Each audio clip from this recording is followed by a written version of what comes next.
mind. Bharat? No, sir, all go. Okay, so last session we have finished your Maven, which is your build tool. So essentially, we've looked at how we created a sample application and then we built a jar package. We also built a var package. And then we also looked at how you can deploy that packages to a Tomcat server, right? And then post that we start off with your Jenkins, which is your continuous integration tool. So understanding what is continuous integration, the features, the different tools we have, introduction to Jenkins, and that is where we had stopped in the last session. We'll continue from there. So the next thing we are going to look at is the Jenkins installation. Now, like all other tools that we have looked at, we will need to install Jenkins as well. If you want to work with Jenkins, you need to install that, right? So again, installation is pretty straightforward. It's a Java tool. So one prerequisite you will have is making sure we have Java installed. And then you should be able to install it very straightforward. There are a few commands. You just have to run those commands, and that will help us install Jenkins on our server. So when we talk about your Jenkins, you'll have two types. You'll have the LTS version, which is a long-term support version, and then you'll have the weekly release as well. Now, LTS is basically a stable version, which gets updated every 12 weeks, which is 3 months. And weekly is basically where it gets updated every week. So if there's any features or any bugs, so you can think of this as your beta version, which is not really stable. So there might be some issues, but if you still want to work with it, you can go ahead and work with it. Okay, you have that option. But generally at an organization level, we will be going with the LTS version, which is a stable version. So in this case, I'm using an Ubuntu instance. Again, there are recordings that are available on the YouTube channel, on my YouTube channel, as to how you can install Jenkins on Ubuntu as well as Amazon Linux AMI. So you can definitely explore that, and there are it clearly shows you how you can install it. So the first thing you have to do is you have to validate whether you have Java on your machine or not. So I've already installed this. This was part of the Maven so my Maven is also installed on this machine itself. So for Maven installation, I had installed Java. So we are using the same thing. Now to install your Jenkins, all we have to do is we start to run these commands. Okay, so first we are adding the key. Okay, so that should add the key for us. Then we are kind of adding the Jenkins repository.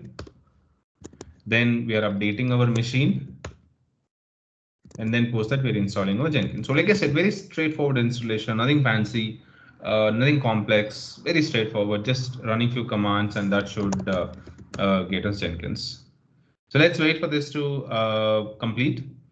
Once your Jenkins is installed, we should be able to start it. All right. So like I said, you need Java. So once you have installed Jenkins, you can go ahead and start it. So it's a daemon service. So you need to start that Jenkins service in order to access your Jenkins. So let's wait for this to complete.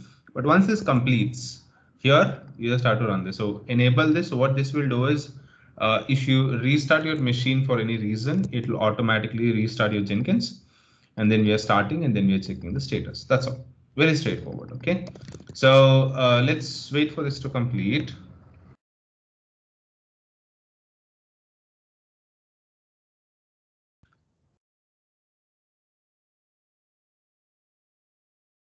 And that should complete it.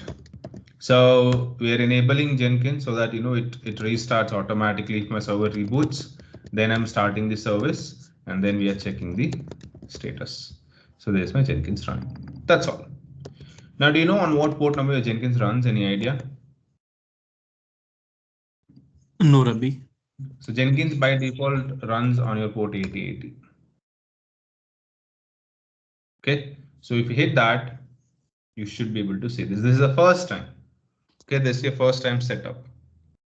Any questions until here? No, Rabi. All right.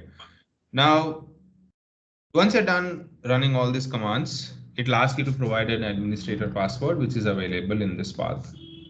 So we just have to read that particular path, and we should be able to see a password. We will take that password and we will provide that here and then continue.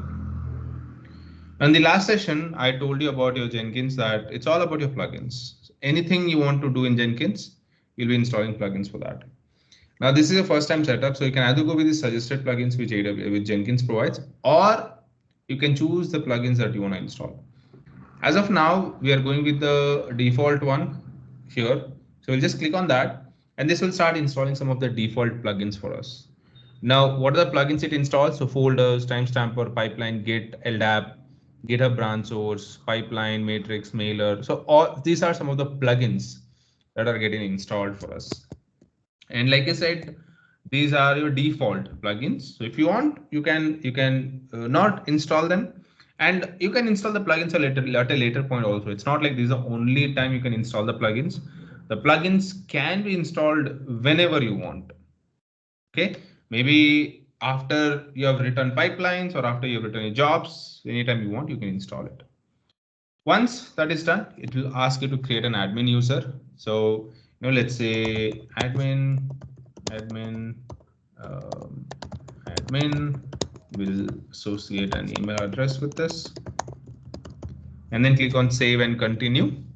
That should so that's the URL. At an organization level, you'll see a proper DNS, but in our case, this will be the URL. Save and finish, and that should complete your Jenkins setup. So once your Jenkins is installed, once you log into your Jenkins, this is what you will see. So at an organization level also, this is what you will see. Any questions? No, sir. No, Ravi. Okay, so that's basically how you can install Jenkins. So this is the web version, the web app, the UI version. You also have the CLI version of this. So here in the URL, whatever you have, if you just give /CLI, that should take you to the CLI version of this. So, if you want to work with your Jenkins using CLI commands, here you have the commands available for that. So here you can see you want to create a job. This will be the command. You want to create a user, you want to delete a job, you want to trigger a job. So essentially, almost everything that we are going to do using the UI, you can do using the CLI as well. Just so you know, there's an option available. However, in my experience, at least, I haven't seen people using the CLI version of this. It's always going to be the UI. Okay, so I'm not going to talk more about this. The next thing we are going to look at is your users. Now, like how we had your AWS, which can be used to share with multiple people, right? Jenkins can also be used to share with multiple people. Like, let's say this is my Jenkins instance. Now, you need access to this. I can give you the access. So I'll have to create you as a user, set your permissions, and then share those credentials with you. And you should be able to log into the console, the Jenkins console. So how do we do that? You can go to Manage Jenkins, and under this, you should be able to see users. So as of now, we have only one user, which is the admin. That's the one we created. So we'll go ahead and create one more user. So let's say we'll create Prokshit. I'll set your password.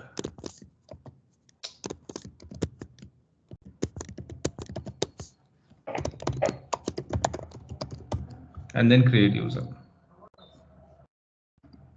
Okay, so that's another user I've created. So let me share this with you so that will be your username and the password as well. Okay, so it's the same thing.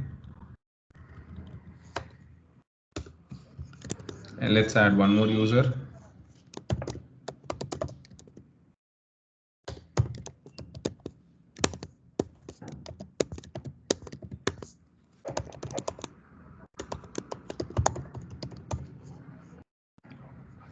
So this is my second user.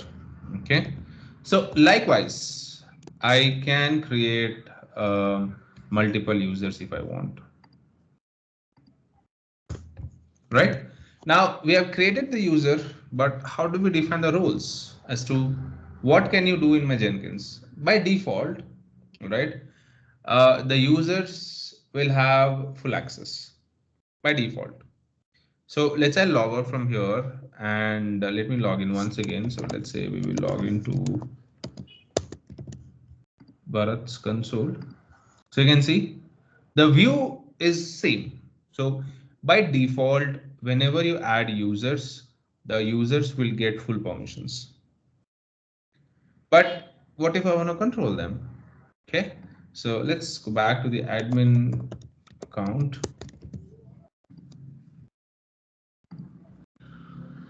So we have something known as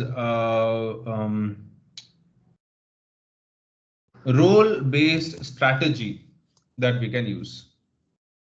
Okay, so for that we'll be installing a plugin. So how do you work with your plugins? So when you go to manage Jenkins here, you should be able to see your plugins. When you click on that, so updates. So this is basically if any plugins can be updated. You will see that here.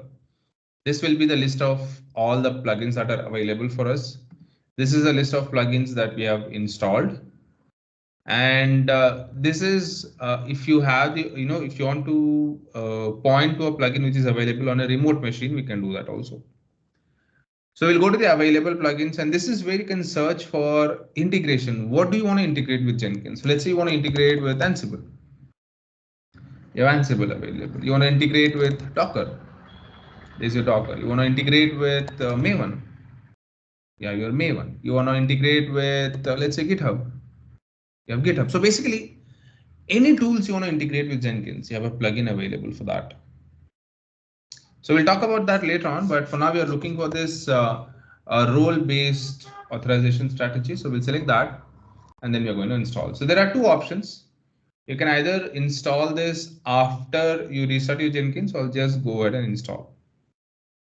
So this will install the plugin for us. Now, as you start installing the plugins, the look and feel of your Jenkins will change, meaning more and more options will be introduced.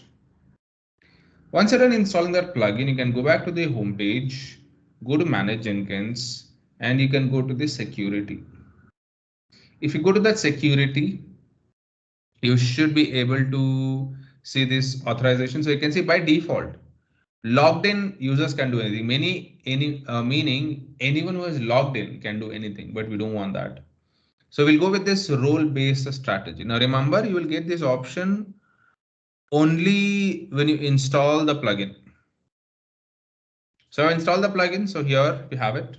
We'll select that and then we will save this. The moment I save this, there will be an additional option that will be enabled for me. So you can see this manage and assign roles. Earlier, I did not have this. Because I've enabled the role-based strategy, I'm able to see this. So we'll click on that and then we'll add a role. So this is the admin role, which has full access. Now let's say we'll create one DevOps engineer role, and then we'll create one, let's say, developer. Okay, so two roles. Now, what permissions you want to give to your DevOps engineer? What permissions you want to give to your developer? So let's say DevOps engineer will give admin access. We are giving full access. For the developer, we'll give overall read access.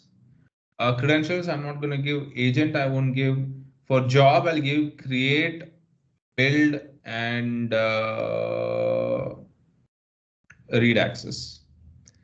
And then view, I'll give, I won't give anything. For SCM, I'll give read access. So now you can see I'm restricting what the users can do. So we'll save this. So I've created the user. Now we'll need to, sorry, we have created the role. Now we'll need to assign this role to our users. So the users that we have created, so we had Prokshit and we have Bharat. So in our case, Prokshit, let's say, will belong to DevOps engineer role. Bharat will belong to developer role. And we'll save this. Done. Now, so please, remember this view. Let me log out from here and let's log into Prokshit's account. Okay. I mean, you can also go ahead and try that, but just to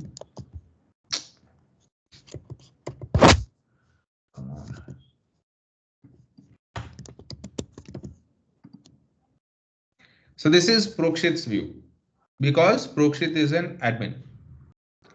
Now let me log out and let me log into Bharat.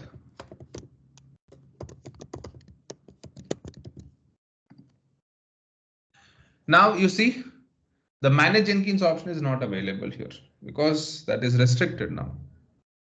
So Bharat will be able to create new jobs. He will be able to see the users we have, but he won't be able to modify them.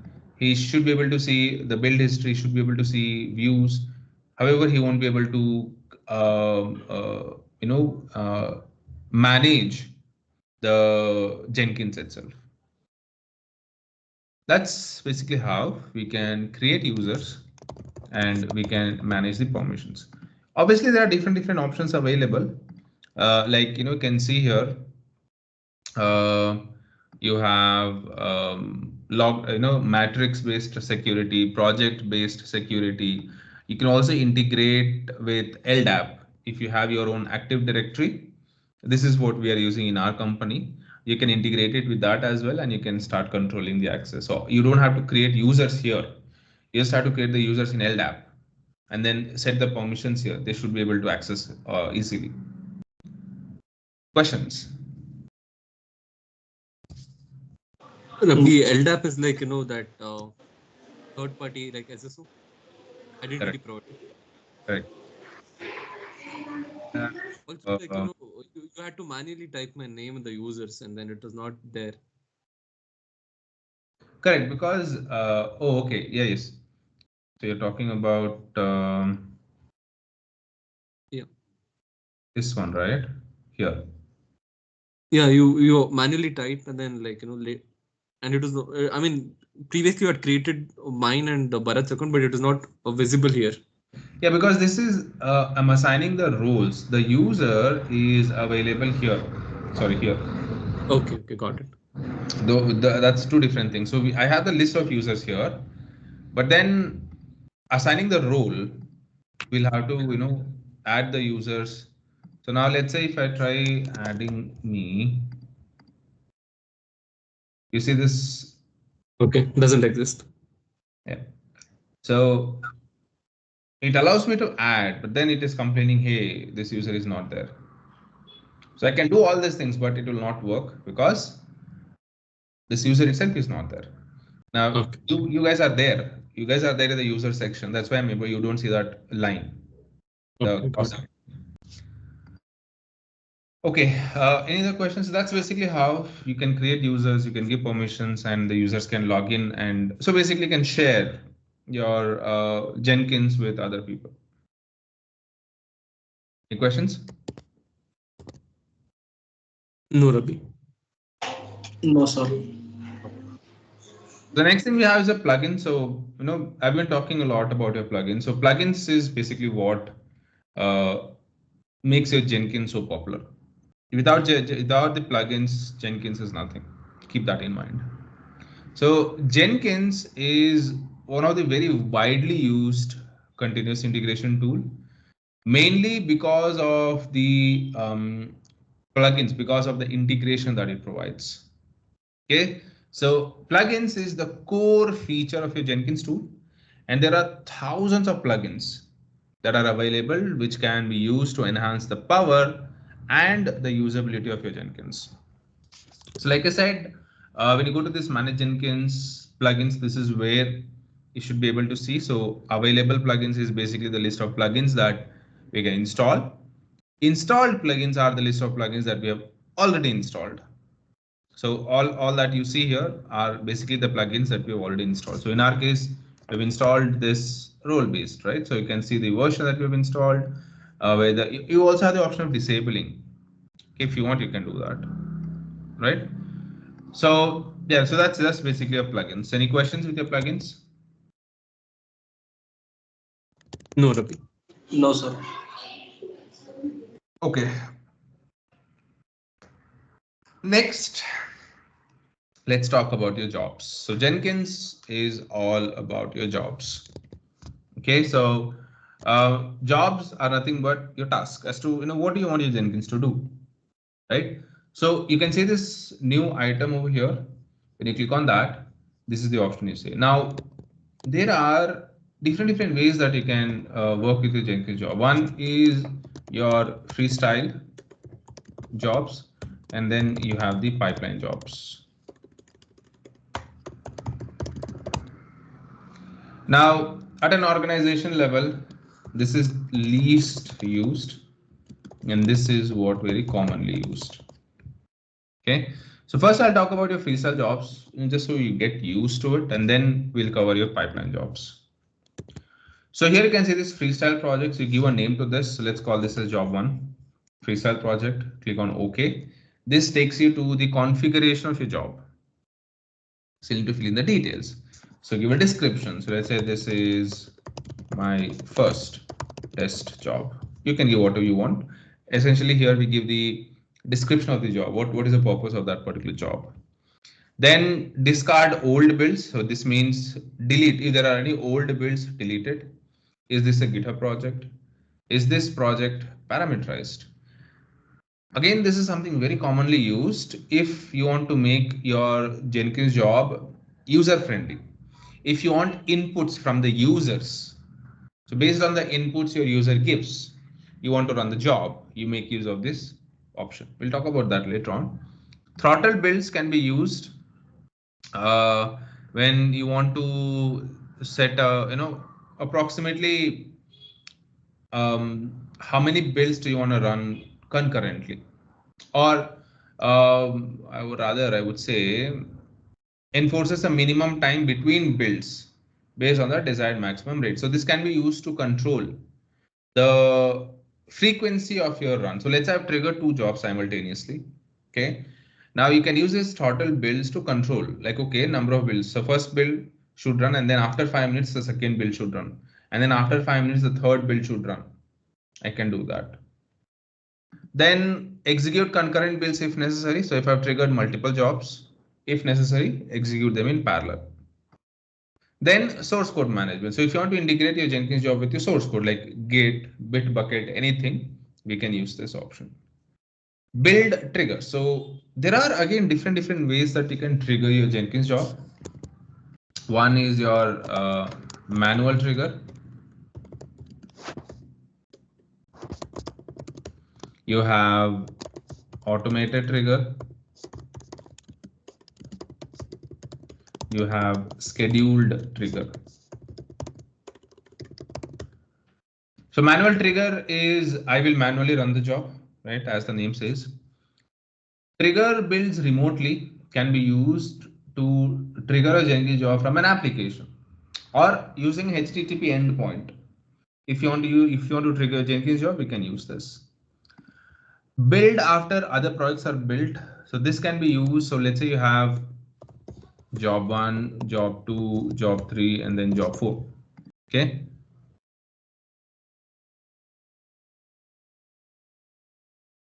Guys, give me 1 minute, sorry.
Sorry guys, my son woke up, so I had to go there. I hope you guys are here. Okay, so I was saying build after other projects are built. So let's say you have job 1, job 2, job 3, job 4. Now, let's say you want this particular job, whatever I'm creating here, to be built. Let's call it a job 3. Okay. Now you want this job to be built after job 2 is executed or job 1 is executed. Then for that case of use cases, we can make use of this. So we can click on this. I can specify the project to watch, and Jenkins will make sure that whenever, so let's say if I say job 2, so every time job 2 completes, it will automatically trigger this particular job. Okay. Then build periodically, so you can schedule it. So every 5 minutes, every 10 minutes, every 1 day, every 12 hours, you can schedule it. Then GitHub hook trigger. So this will be every time I push my any changes to my GitHub, it should automatically trigger my Jenkins job. I can use this. Then poll SCM would be, again, I can schedule this to poll my GitHub, and let's say for every 5 minutes, and whenever it finds a new change, it will run that job. So that's basically the different ways to execute this job. Okay. Then build environment. So you can use this to pass any credentials or any configuration files or your timestamp. So you can say use secrets or text files. So you want to pass any credentials or any certificates or any SSH key. All those things can be passed from here. So these are your environment related information.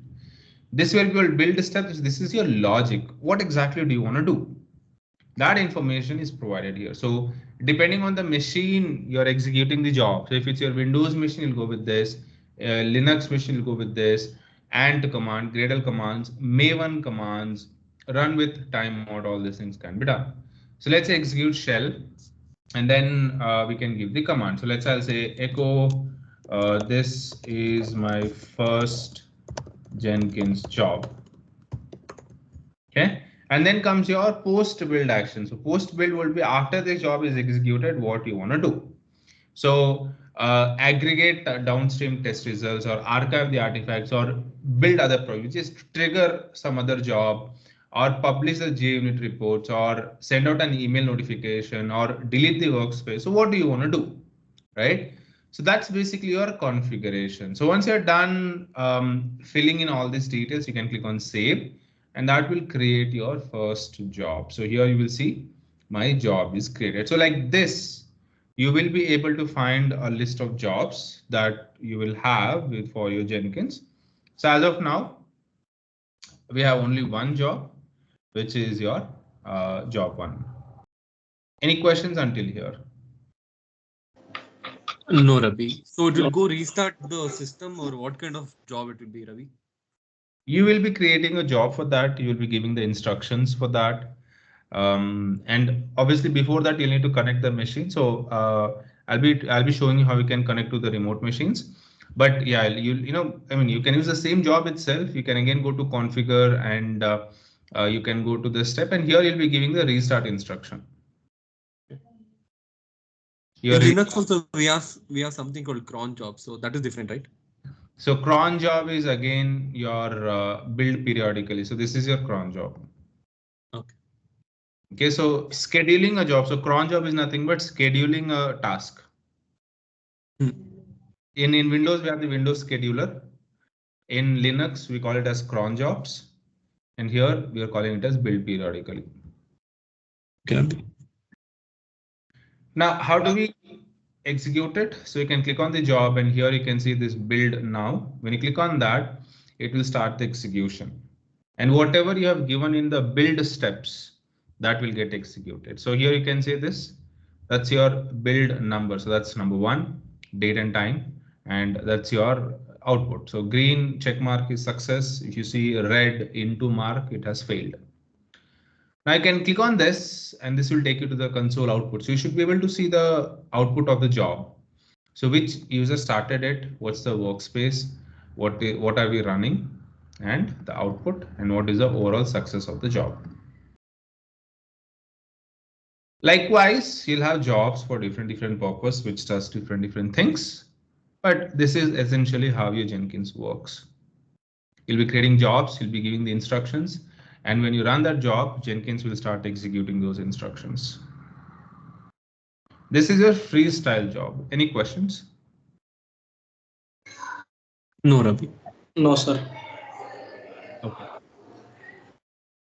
Now, let's say I want to integrate this job with Git. So let's say I want to automate the build process, or rather I want to build my Maven project. So let's say here we have this repo and I have this. So I want to build this package. So we'll use this repo. We'll go to our Jenkins and we'll integrate. So let's use this job itself. So we'll again go back to configure and this source code. This is where we specify that we want to use Git. So we give the repository URL. Now, depending on it's a public repo or a private repo, if it's a private repo, you'll need to give the credentials. In my case, it's a public repo, so I'm not going to pass any credentials for now. But generally at an organization level, you'll need to pass the credentials. That's the repo. Which branch do you want to work with? So in our case, it's the main branch. So we'll give the branch and then comes your instructions. Now, either you can go with this or you have Maven specific instructions. You can give that also. But in our case, let's say, we'll give echo starting a new Maven build, echo cleaning the old build, that is delete the target folder. So we are giving the instructions what we want Jenkins to do. So let me just to differentiate between the lines, we'll add this.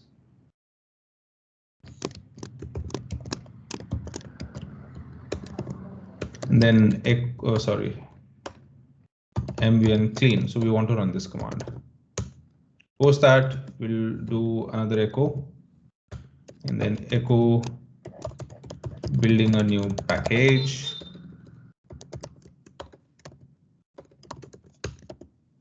And then mvn install. So see, like I said, we're just giving it instructions. What are we telling? So we are making it a little fancy. We are making it a little easier to read the output. So we'll first print this, we'll print this, we'll print this, and then we're telling it to, hey, clean. If there's an old build, clean it.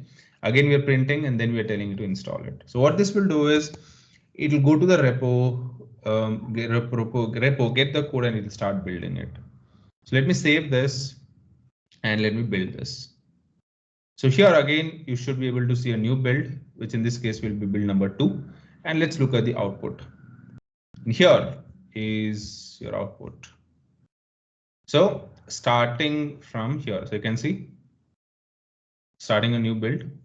That's my echo that I gave. Cleaning the old build, which is delete the folder. So it executed the mvn clean command. Then let's see what it did. This is basically the build that we have done. Okay, so whatever we see in the console, the CLI, we are essentially seeing here, and you can see here build success. So now instead of we doing it manually, I'm using this job to build my package. Like this, I can integrate any GitHub repo I want. So I don't have to keep anything on my local machine. I can keep it in my GitHub and I can integrate it with Jenkins. Jenkins will automatically pick it from GitHub and do the work for me. Make sense? Yes, Ravi. Now, let's say I want to automate this. When I say automate this, every time I push a change, it should automatically trigger my Jenkins job. How do we do that? Okay, so two things. One, in our Jenkins, we'll go to configure and we'll say, hey, look for GitHub hook trigger for this repo. And we'll go to that repo, we'll go to settings, And here you should be able to see this webhooks. So we have something known as hooks. That's what we use. So we go to webhooks, and by default this will be empty. You'll not have anything. Hold on a moment. Let me add that.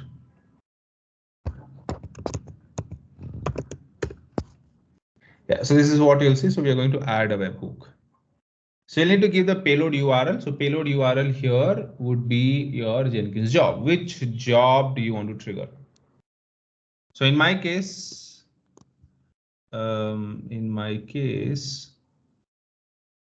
the job would be this one.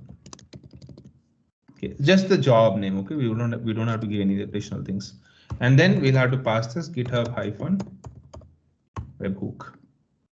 So your Jenkins URL, the job that you want to trigger, and then GitHub hyphen webhook.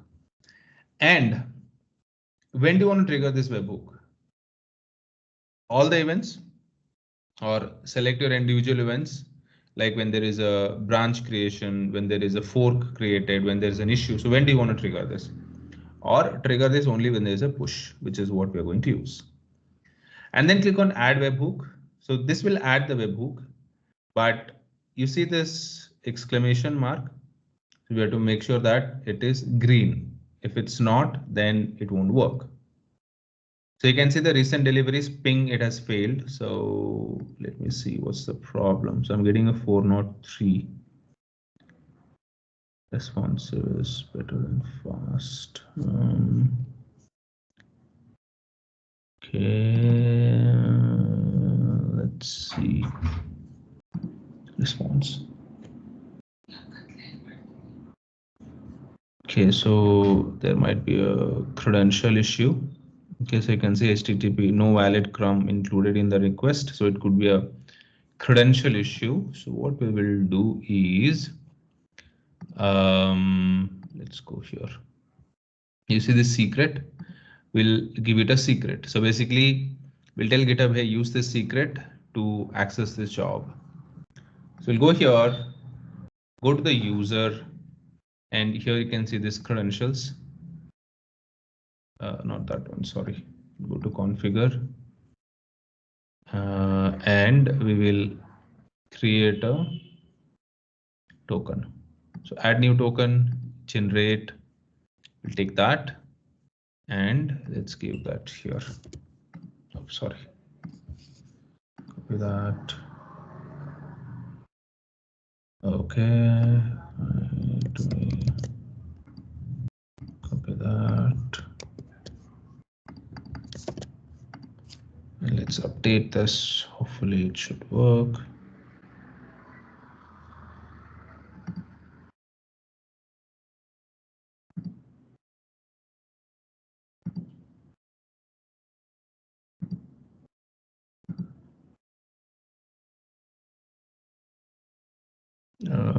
Okay.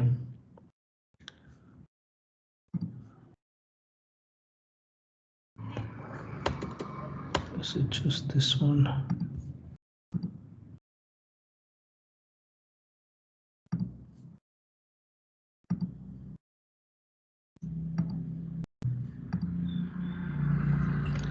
Okay, I might have.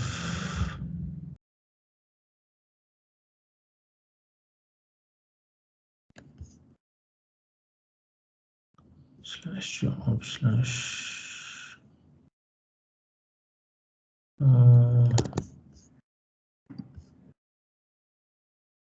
Slash job slash GitHub hyphen webhook.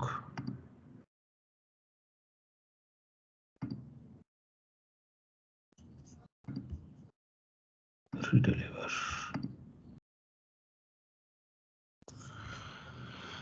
Okay, hold on, let me Jenkins GitHub hook payload.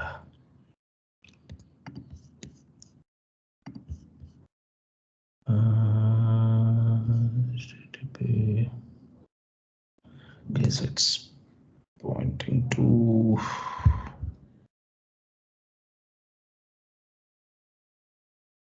Okay, so I need to generate a token is what it is telling.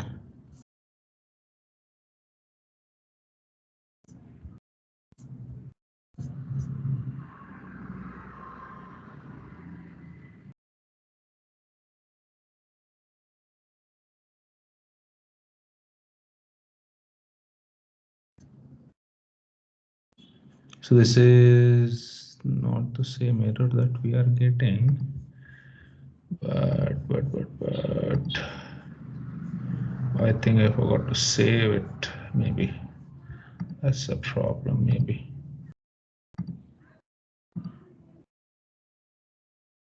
No.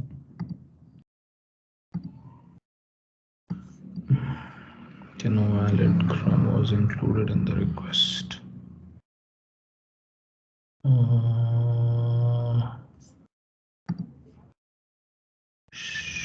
GitHub.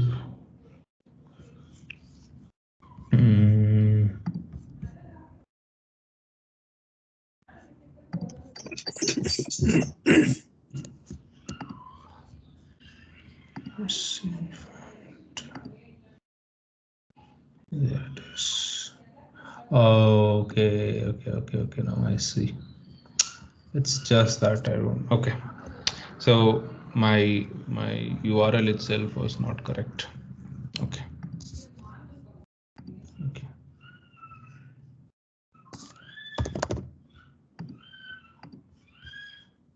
So settings, webhooks, edit. So it would be just this.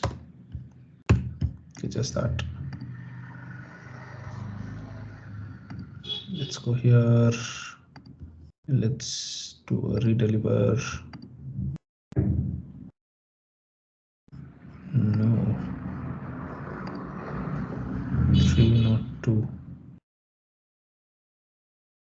3 not 2.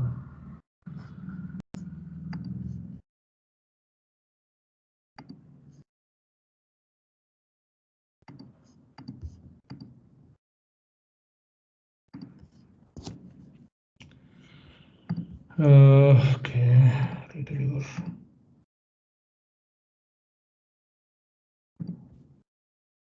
It's giving me 3 not 2. So GitHub -webhook. Security.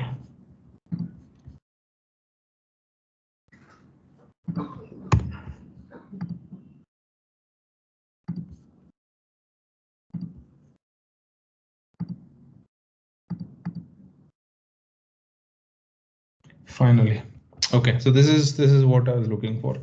So this is the right URL. Jenkins URL / GitHub-webhook. So what this will do is any job that is linked to this repo will be triggered if I do a push in this repo. Does that make sense? Yes, Ravi. Okay. So it only works for central hub, right? Central repo, not for local repo. No. This is only for the Jenkins only works for central. Central repo, correct. So now that is done, the communication is established, right? So just to save some time, okay, I'll directly make some change in the central repo itself. So let me take that file and let me edit this. And let's say I'll delete something. Okay, let's say I'll delete this part. I'll commit this. So basically, this is pushing changes to the central repo. So right, I'm making some change to the central repo, and this will trigger my Jenkins job. So if I go and look at my job, you see this build number 3. Oh no, I think I did that manually.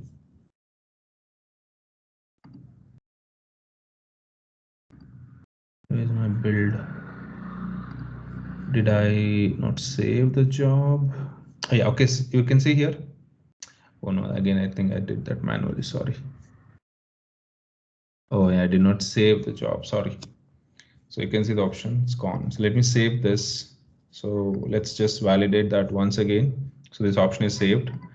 Let me just push some change once again. So maybe I'll remove this part. Commit this. And this should trigger my Jenkins job. So I should be able to say build 5. So you can see there, build number 5. So now every time I push something to GitHub, it will automatically start a build process. So now I have automated my build process here.